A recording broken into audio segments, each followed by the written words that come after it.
여러분 이렇게 시작합니다. 5장 들어오면서, 이 마지막 장이 들어오면서 예수님의 동생 야고보 장로는 이렇게 편지를 합니다. 들으라 부한 자들아. 여기서 부한 자들은 누구일까요? 예수 안 믿는 사람일까요? 예수 믿는 사람일까요? 예수 안 믿는 사람은 성경을 들여다보지 않으니까 이렇게 쓴다 하더라도 그 사람들이 들을 일이 없습니다. 그죠? 그러면 지금 야고보 장로가 쓰는 들어라 부한 자들아, 여기서 말하는 부한 자들은 예수 믿는 사람들인 거죠. 예수 믿는데 부유한 사람들, 그 사람들은 오늘 말씀을 제대로 들으셔야 합니다. 들으라 부한 자들아, 너에게 이 말 고생으로 말미암아 울고 통곡하라. 부유한 사람에게 야고보 장로가 편지를 썼는데 너무너무 무시한 거예요. 무시무시한 겁니다. 이제까지 이런 어조가 없었는데 이제 막 무시무시한 어조로 이야기하고 있다는 거죠. 들으라 부한 자들아. 부한 자들은 들으셔야 합니다. 부한 자들에게 이 말 고생이 얼마나 강력한지 울고 통곡해야 된다는 거죠. 여러분 부한 자들 맞습니까? 그러면 두려움으로 이 말씀 받으시기 바랍니다. 여러분 어떤 분은 나는 부자하고 상관없다, 나는 부자 아니다. 여러분 부자이십니까? 부자 아닙니까? 여러분 부자 되기를 원하시죠? 그런데 부자가 아니라고 여러분 생각하고 있는 것 같아요. 그러나 여러분 어떤 분이 책을 하나 썼는데, 만약에 이 지구가 약 60억 명에서 70억 명이 살고 있는데, 이 지구에 있는 수많은 그 60억 명에서 70억 명 되는 그 사람들을 쫙 줄여가지고 100명으로 압축한다면 어떤 일이 일어나는가, 이걸 분석을 했다고 합니다. 여러분 100명 중에 20명만 집이 있고 80명은 집이 없다는 거죠.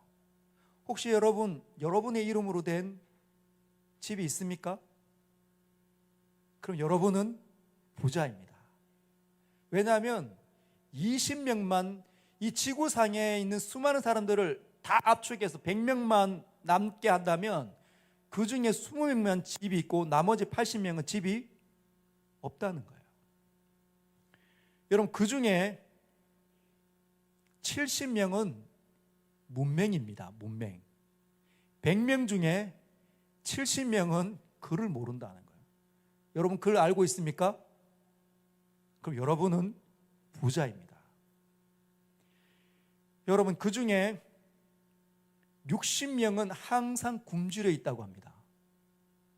40명만 먹을 게 있다는 거예요. 세 끼를 걱정 없이 먹는 사람들은 40명밖에 안 되고, 그 중에 16명만 뭘 먹을까 고민하고 산다고 합니다. 하루 중에 골라 먹을 것이 있다면 여러분은 100명 중에 16명 안에 들은 부자라는 거예요.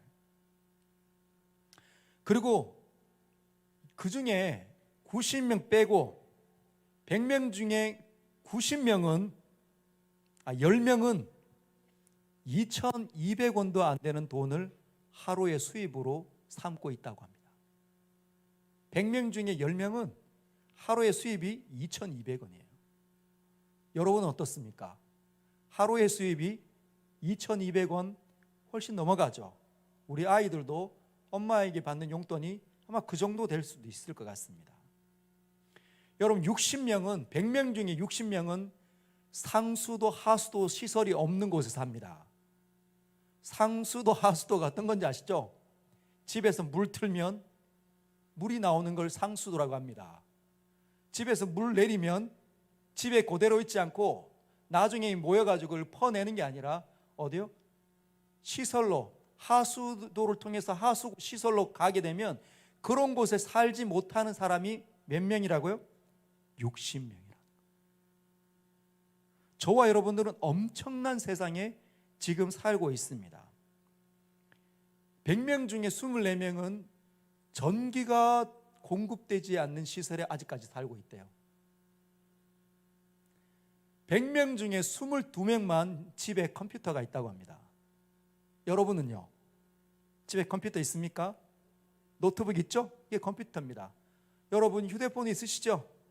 이게 컴퓨터입니다. 이런 게 없는 사람들이 약 70명 가까운 사람들이 살고 있다는 거죠. 100명 중에. 저와 여러분들은 굉장한 부자들이라는 거죠. 집에 차가 있다. 상위 10%에 들어가는 겁니다. 혹시 여러분 남과 비교해서 나는 진짜 이런 고물 같은 차만 타고 다니는데 이렇게 생각합니까? 세상과 비교했을 때 세상 더 넓은 곳으로 가면 우리는 넘치는 부를 소유하고 있는 자들이라는 거죠.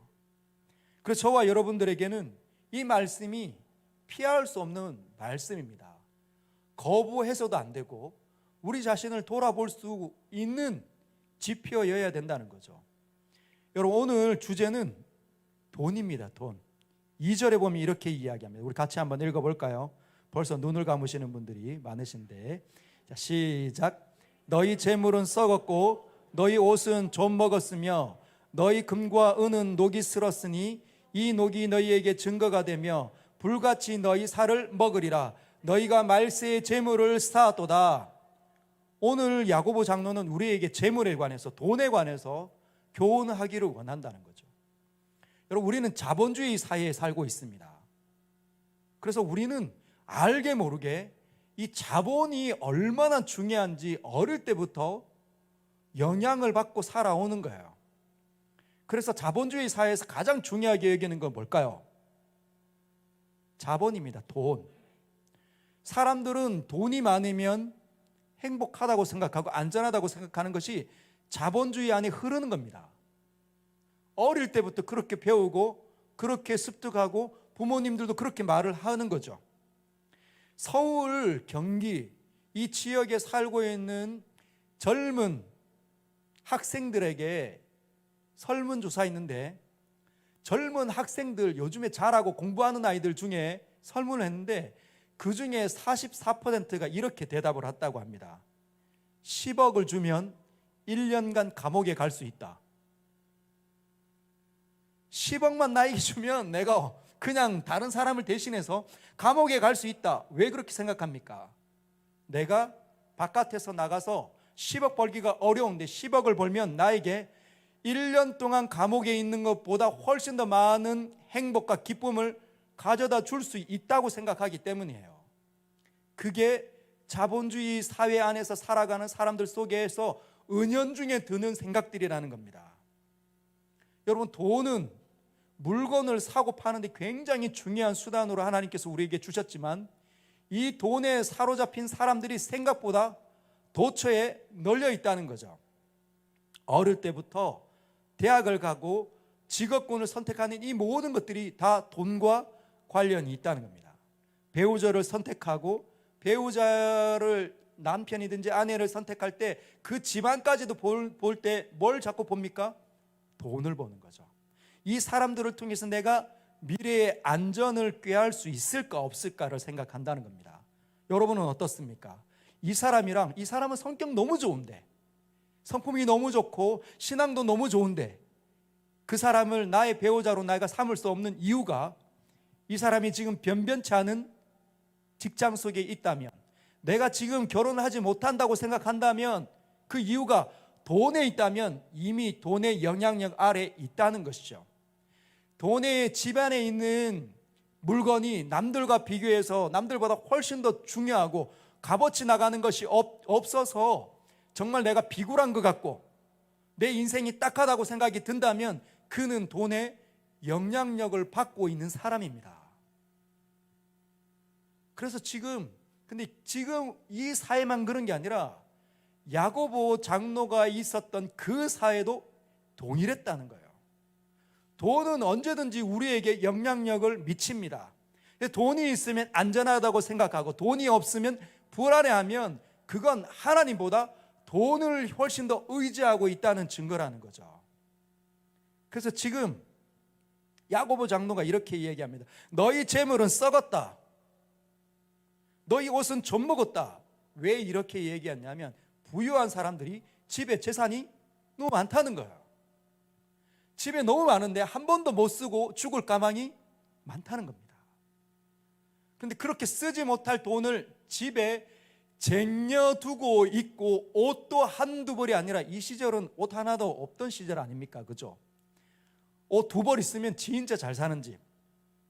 여러분, 이런 천을 만들어 옷을 해 입는 이 시절이 아니었던 이 시기에 집에 옷이 여러 벌 있는 거죠. 근데 한 번도 안 입어도 괜찮아.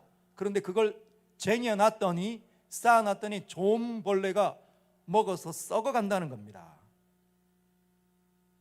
너희 금과 은은 녹이 썰어서, 한 번도 사람 손을 타지 못하니까 녹이 썰어 있는 거예요. 얼마나 부자였으면 그랬을까요? 이 녹이 너희에게 증거가 될 것이다. 뭐라고 얘기합니까? 쓰지 못할 돈을 쌓아놓고 있고 선한 데 쓰지 못하면 누구의 평가를 받을 거라는 겁니까? 살아계신 하나님의 평가를 받을 거라는 거죠. 사랑하는 성도 여러분, 두려워하셔야 합니다. 우리는 머지않아 이 짧은 시간이 끝이 나면 우리는 하나님 앞에 서게 될 것이고, 하나님께서 우리에게 뭘 맡기셨는지, 어떤 재능을 맡기셨는지, 어떤 재물을 맡기셨는지, 그것들을 어떻게 사용하고 왔는지를 평가를 내릴 겁니다. 그리스도인답게.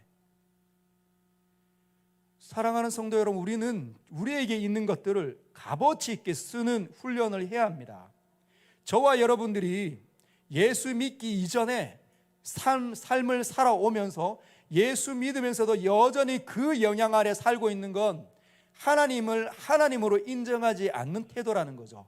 우리가 서두에 우리가 믿음으로 삽시다라고 얘기했지만 믿음으로 살고 있지 않는 증거가 하나님 앞에 서게 될 때 드러나게 된다는 겁니다. 수고하고 수고한 종, 나의 충성스러운 종, 5달란트, 2달란트, 1달란트를 맡겼는데 아무것도 사용하지 않는. 근데 여러분, 이것을 가지고 뭘 하는 겁니까? 거기에는 장사를 한다고 했지만 이 장사의 개념은 무엇을 말할까요? 나를 통해서 세상에 유익이 있는가라는 겁니다. 여러분, 우리가 예수 믿기 이전에는 우리의 인생 자체는 하나님께 유익이 있는 존재가 아니었습니다. 우리의 시간들은 여전히 지속되어져 왔고 확장되어지고 펼치고 영향력 있게 되어져 가지만 우리는 세상을 이끄는 것이 아니라 세상을 이용해서 나를 살찌는 그 일에 내 모든 것들을 드리고 있다면 하나님의 진노의 대상이었다는 거죠. 근데 저와 여러분들이 예수 믿고 난 다음에도 여전히 그런 삶을 산다는 것은 충격입니다. 충격이라는 거죠. 우리가 다음 세대를 지금 길러내야 되는데, 우리 자녀들에게 그런 것들을 물려줘야 되는데 언제 물려줄 수 있습니까? 우리의 생각이 바뀔 때. 우리의 생각이 완전히 바뀌어야 합니다. 돈으로 세상을 사는 사람들에게 뭘 이야기할 수 있을까요?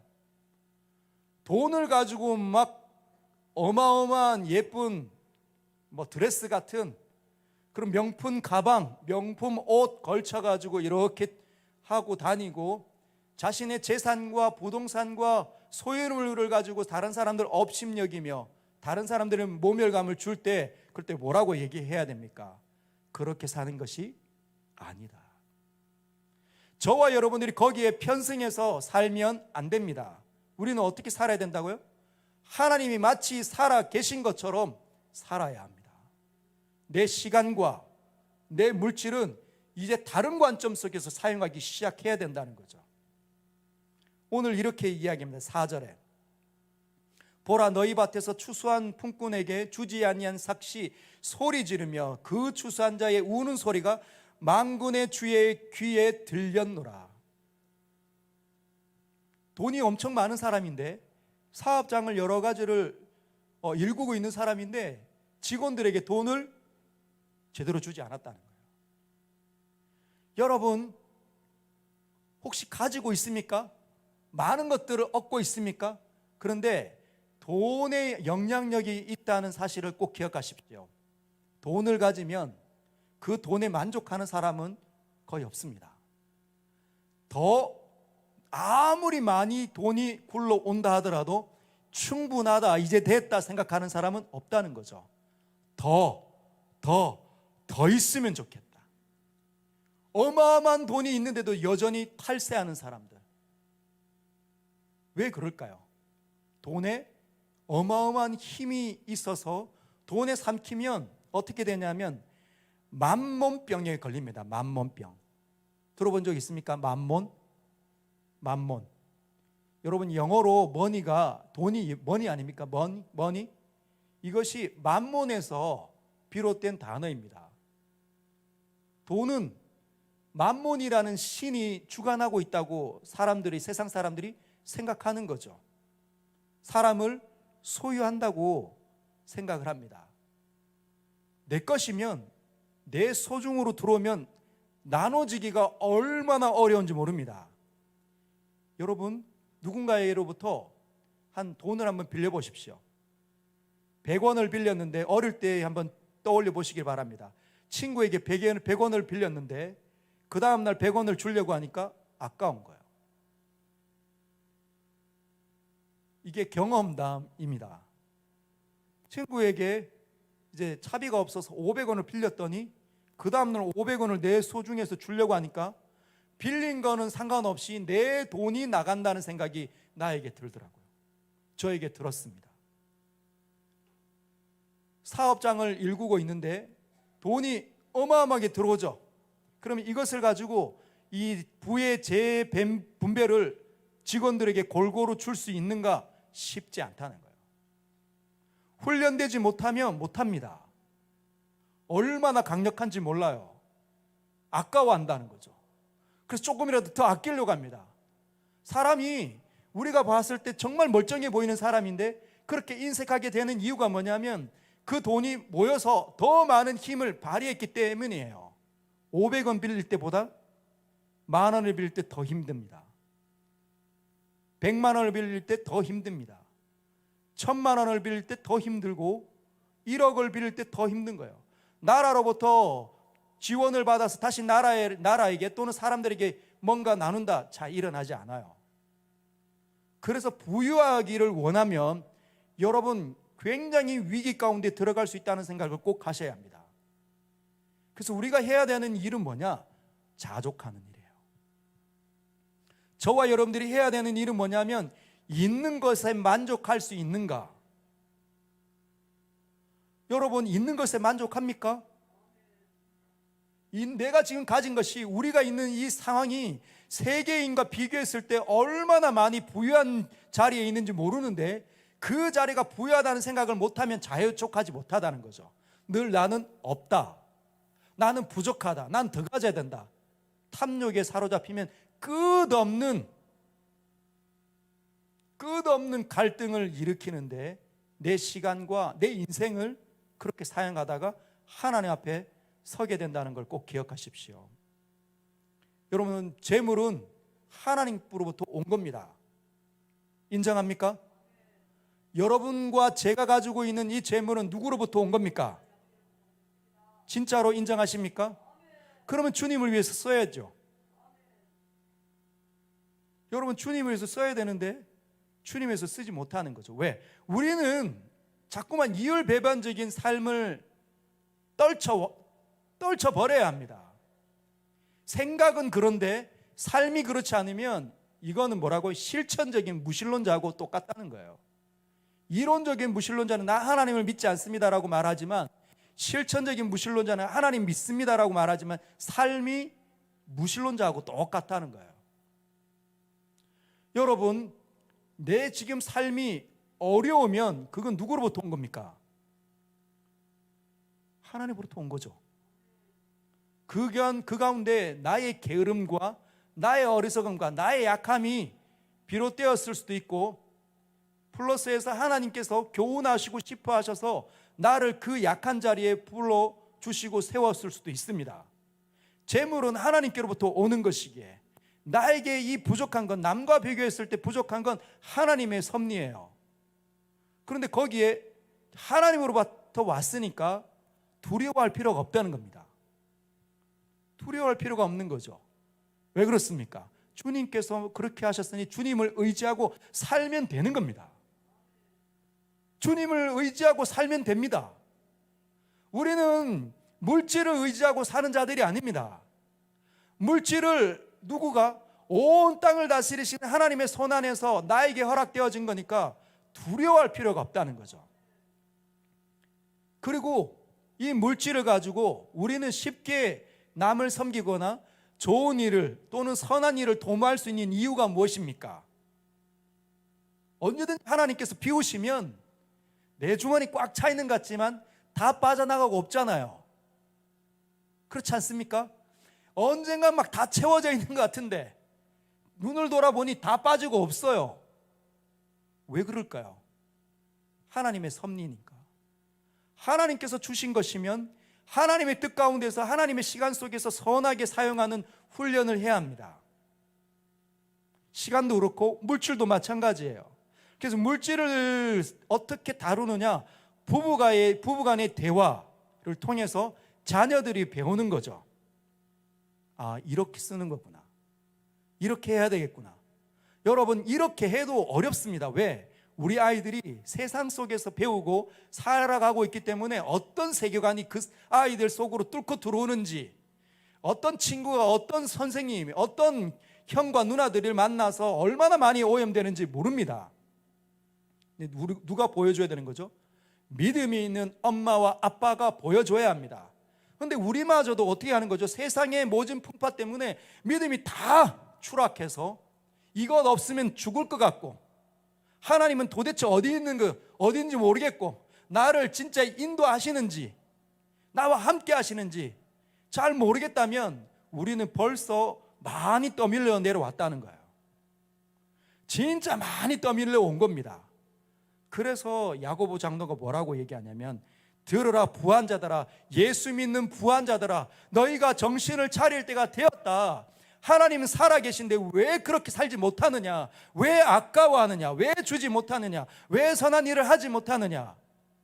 여러분, 그래서 물질을 다루는 훈련을 해야 합니다. 물질을 다루는 훈련. 할렐루야. 물질을 다루는 훈련은 어떻게 할 수 있을까요? 첫 번째, 하나님께 떼어 드리는 훈련부터 하십시오. 여러분, 저도 교회 처음 나올 때 제일 어려운 게 뭐예요? 11조 감사한금하고 11조 하는 거. 이 생떼 같은 이 내 돈, 하나님이 나에게 뭘 주시는지 잘 모르겠는데 이거를 수입을 하나님께 10%를 떼서 준다.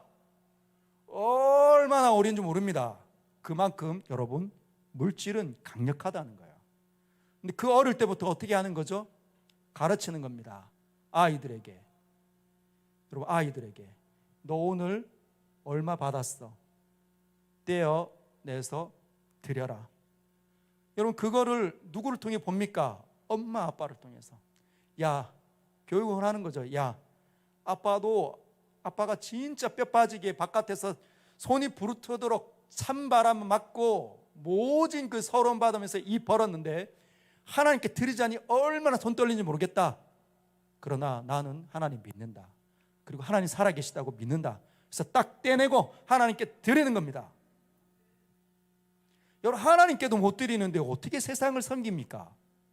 나를 구원하신 하나님께 우리 모든 것 드리겠다고 늘 찬양하고 하나님 영광 올려드리겠다고 하면서도 내게 있는 것 다 하나님께서 주셨다고 인정하면서도 하나님께 헌금하지 못하는데 누구에게 할 수 있습니까? 여러분, 서연에 부유하신 성도 여러분, 부자이신 여기 계신 모든 성도 여러분, 물질을 다뤄내시길 바랍니다. 여러분, 스스로 가난해지는 거, 스스로 가난해져야 누가 보입니까? 가난한 사람이 보이는 거예요. 여러분, 부유한 자리에 있으면 맨날 부자들만 만나게 됩니다. 그렇죠? 여러분들이 진짜 부자로만 있으면 부자 사람들만 늘 만납니다. 골프 치고 그 사람들만 계속 만나겠죠. 가난한 사람 언제 만납니까? 내려와 봐야 압니다. 이 짧은 인생 살다가 하나님 만나서 하나님 뜻대로 살다 왔습니다, 이렇게 말해야 되는 우리 인생, 과거와는 다른 인생을 살아야 되는데 언제 해야 됩니까? 자리에서 내려놔봐야. 그렇다고 해가지고 돈 다 버리고 가난을 다 주라는 말이 아닙니다. 그 훈련을 하는 거죠. 약한 자들에게 줄 수 있는지 하나님께 먼저 드려봐야 합니다. 내 손에서 물질을 자꾸 떼어내는 훈련을 해야 합니다. 나를 구원하시고 내게 인자하시고 나의 모든 것의 대상이신 하나님께 제물을 드리는 이 훈련, 그게 하늘에 쌓는 것 아닙니까? 그렇죠. 그러고 나면 이제 약한 사람들을 돌아볼 수 있습니다. 하나님과 같지는 않지만 그 사람을 위해서 밥도 한번 살 수 있고, 그 사람들을 위해서 내가 한번 낼 수도 있고, 그 사람들이 어려워질 때 내가 돕기도 하고, 그럴 수 있다는 거죠. 그래야 긍휼이 일어납니다. 세상에 약한 사람들이 얼마나 많은지. 일전에 제가 이 지구가 100명밖에 없는 마을이 된다면, 이 글귀를 유튜브에서 잠깐 봤는데 제 마음이 너무 충격이었습니다. 그때 제가 제주 사역을 하고 있을 텐데, 전도사님 그 카페를, 그 전사님이 일주일 내내, 월요일부터 토요일 내내 이렇게 카페 지기를 하니까 얼마나 힘이 들겠어요. 그래서 하루를 쉬도록 제가 목요일마다 가서 도와줬는데, 제가 도와주는 그 찰나에 제 차를 누가 박아가지고 제가 비가 오는 그날에 버스를 타고 집으로 가게 된 거예요. 입에 대자로 나와가지고 투덜투덜거리면서, 아, 내가 누군가를 섬기고 누군가에게 선을 행하는데 이런 억울한 일을 당하는구나, 그런 생각에 버스를 탔는데, 버스를 타면서 그 유튜브를 봤습니다. 그러면서 그 고백을 제가 들으면서, 아, 내가 지금 두 다리가 있고 버스를 타고 또 집에 가서 집에서 누울 수 있는 곳이 있는 그 집이 있는 것만으로도 나는 진짜 세상 사람들보다 훨씬 더 많은 것을 가지고 있는 사람이구나. 내가 이렇게 오늘 걸어야 되겠구나. 아, 이렇게 짜증나는데, 이런 말을 하다가 쑥 들어간 거예요. 약한 사람들이 보여야 내 삶이 얼마나 부유한지를 알게 되고, 그 부유함 속으로 인도하신 하나님께 감사하고, 그래야 약한 사람들을 돌보기 위해서 기꺼이 내가 내 시간들을 버릴 수 있는 자리로 나아가게 된다는 거죠. 사랑하는 성도 여러분, 그렇지 못하면 만몬, 이 재물이 주는 힘에 다 사로잡혀가지고 인색해집니다.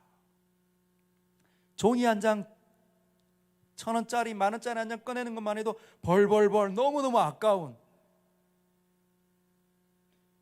그리고 우리를, 돈이 많으면 여러분, 우리는 섬기는 자가 아니라 지배하려고 든다는 거예요. 이 세상에 있는 수많은 사람들은 지배하려고 돈을 법니다. 사랑하는 성도 여러분, 하버드 지금 학교에 세계 최고 대학 아닙니까? 세계 최고의 인류 대학에 들어가는 사람이, 하버드 대학의 3분의 2 이상이 미국의 상위 10%가 44% 정도 된답니다. 상위 10%가 3분의 2 정도 되고, 그 하버드 들어가는 것 중에 그 미국의 어떤 그 경제적인 부의 가장 바닥 10%도 미치지 않는 사람은 100명 중에 4명밖에 안 된다는 거예요. 그 말이 무엇을 의미할까요? 우리나라도 마찬가지입니다. 점점 돈이 가진 사람이 독식하는 거죠. 서울대, 연세대, 고려대, 거기를 스카이 대학이라고 합니다. 거기에 지금 들어가기 위해서, 인서울하기 위해서 강남의 아이들이 아침부터 밤까지 뭘 합니까? 인류대학을 가기 위해서 학원에 열심히 공부합니다. 그 목적이 뭐예요? 남들보다 더 부유한 자리에 올라가기 위해서. 지금도 이미 높은 자리에 올라가 있는데도 불구하고 그게 다 만족되지 않는 거죠. 내 자녀에게까지 더 물려줘야 된다는 겁니다. 이게 우스갯소리인지는 모르겠지만은, 어떤 한 분이 이 코로나 기간에 자기 집주인이 월세를 올리지 않은 것에 대해서 얼마나 감사한지, 그래가 찾아가서 전화를 드렸답니다. 집주인에게 전화를 드려가지고 제가 누구누구 어디 몇 번째 살고 있는 사람인데 집세를 안 올려줘서 너무너무 감사합니다 했더니 어떤 답이 나왔을까요? 그 집도 내 집입니까? 얼마나 자기가 가지고 있는 집이 많았으면 그 집이 자기의 소유인 줄도 몰랐다는 거예요. 알았으면 올렸을 텐데. 여러분, 대한민국의 이 부의 80%가 누가 갖고 있는지 아십니까? 대한민국의 상위 10%가 대한민국의 이 부의 80%를 가지고 있습니다. 근데 이것이 이 부의 이 불균형한 이 분배, 왜 비롯된 겁니까? 오래전부터 야고보 장로 오래전부터 지금까지 돈의 영향력이 있기 때문에 그 노예로 전락된 사람들이 그렇게 살아가는 거예요. 힘을 가지면 나누지 못하니까 더 많이 얻고 더 많이 갖는 거죠. 사랑하는 성도 여러분, 우리는 그렇게 사는 사람들이 아닙니다. 우리는 청직입니다. 할렐루야. 한번 따라할까요? 나는 청직입니다. 믿습니까? 그럼 여러분 청지기답게 사용하십시오. 이 모든 것이 하나님께로부터 왔음을 기억하고 이것을 어떻게 하나님 뜻 가운데 선하게 사용할 수 있을까? 여러분 배우셔야 합니다. 어떻게 해야 할까요? 여러분 알고 있습니까? 여러분이 있는 그 자리가 우리 장로님들, 우리 권사님들, 집사님들, 여기에 있는 모든 성도들이 다 달라요. 환경도 다르고 직장도 다르고 있는데도 다 다릅니다. 사는 것도 다 달라요. 집안에 있는 통장의 잔고도 다 다르고 배움의 학식도 다 다릅니다. 어떻게 하라고 주님이 그 자리로 인도하신 걸까요? 남과 나보다 나은 사람과 자꾸 비교하지 마시고 여러분을 하나님께서 그 자리에 인도하신 하나님께 감사하고 첫 번째 만족하십시오. 그리고 그 자리에서 내 인생을 하나님의 뜻대로 사용하시기 위해서 뭘 해야 될까? 모르겠다. 나는 모르겠다. 도무지. 나는 아는 게 하나도 없다. 그리고 지금까지 나는 그렇게 못 살아오는 것 같다. 그러면 성경을 읽으셔야 합니다. 성경을 읽으셔야 합니다. 성경을 읽으시고 거기에서 하나님의 음성을 들으십시오. 나는 네가 이렇게 살았으면 좋겠다. 나는 네가 이 자리를 떠났으면 좋겠다. 그런 하나님의 소리를 들으셔야 여러분의 멈춰있는 손과 발과 인생이 움직여진다는 거죠. 할렐루야. 그래야 이 세상이 저렇게 불균형하고 약한 자들을 업신여기고 강한 자들이 다 갖는 이런 세상 속에 우리를 통해서 빛으로 점점 바뀌어 간다는 겁니다. 더 따뜻한 사회로 바뀌어갈 수 있다는 거죠. 그래서 예수 믿는 사람들의 삶이 너무너무 중요합니다. 여러분 정치인들에게 뭘 기대합니까? 정치인들이 우리나라의 80% 되는 그 부를 가지고 있는 사람들 속에 그들 다 들어가 있어요. 그 만몬의 영향력 아래 다 있는 사람들입니다. 가지면 더 갖고 싶고 언제든지 말을 바꿀 수 있는 사람들이 무엇을 할 수 있을까요? 하나님을 두려움이 없는 사람들이 어떻게 자신을 극복할 수 있겠습니까? 그들에게 기대하지 마십시오. 그들을 이 땅의 소망으로 하나님께서 말씀하신 적이 없습니다. 우리를 위해서, 우리 대신해서 이 세상의 부조람을 막기 위해서 분투하는 정부의 일을 감당할 수 있다 하지만 완벽하지 않아요. 다 단점들이 있고 한계가 많은 사람들입니다. 누가 해냅니까? 저와 여러분들이 하는 거죠. 우리는 그렇게 살지 않습니다. 저는 그렇게 살지 않겠습니다. 저는 하나님을 믿기 때문입니다. 저를 이 세상에 보내신 분도 하나님이시고 이 세상 속에서 구원하신 분도 하나님이시고 다시 하나님의 나라 속으로 살도록 이끌어 가시는 분도 하나님이십니다. 저는 하나님의 나라로 살겠습니다. 이렇게 선언하십시오.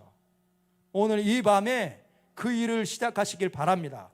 그리고 한 주간의 삶을 돌아보고 또 지금까지의 인생을 돌아보면서 나는 과연 정말 하나님의 뜻대로 살았나 한번 반성해 보십시오. 그렇게 살지 못했다면 오늘 이 자리가 바로 통곡하고 가슴을 찢고 회개하는 자리가 될 줄 믿습니다. 새로워지는 자리죠. 왜? 우리는 이곳에서 하나님을 보기 때문입니다. 하나님을 두려워하며 하나님을 인식하기 때문에 우리는 새롭고 우리가 바로 이 세상의 소망이고 기대입니다. 할렐루야. 아무리 더디더라도 우리가 여전히 이곳에서 말씀을 의지해서 기도하고 있으면 하나님께서 우리를 통하여서 역사하시리라 믿습니다.